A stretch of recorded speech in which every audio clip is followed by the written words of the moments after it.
সুপ্রভাত। আজ 14ই ফেব্রুয়ারি। আজকের দিনে আমাদের প্রধান চিন্তা হোক, আমরা যদি উচ্চতর গুণগুলিকে বিকশিত করিতে চাই, তবে আমাদের ধৈর্যশীল, অধ্যবসায়ী ও নিষ্ঠাবান হইতে হইবে। আজকের দিনের জন্য উপদেশ: কেহ যদি তোমায় আঘাত করিল, সেই আঘাতের বেদনাকে গৌরবমণ্ডিত করো।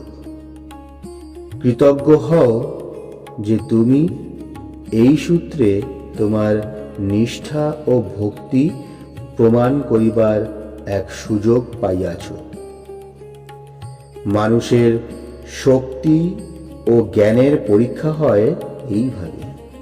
দুঃখ ও বেদনার মধ্যেও তাহার মনের সমতা কেমন বা কতটা। তাহার এমন সমত্ব ও জ্ঞান থাকা চাই যে সে জীবনের ঘাত প্রতিঘাত সহ্য করিতে পারে।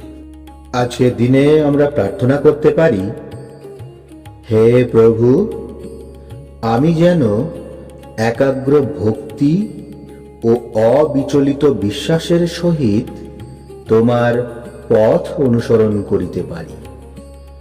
আমায় এমন দিব্য দৃষ্টি দান করো যে আমি যেন জানিতে পাই যে তোমার সহিত আমার প্রাণের কি যোগ, এবং এই জ্ঞান যেন আমাকে এমন শক্তি দান করে যে জীবনে কঠিন কঠোর সকল অভিজ্ঞতার মধ্যেও আমি যেন অবিচলিত থাকি। প্রণাম। জয়তু শ্রীরামকৃষ্ণ।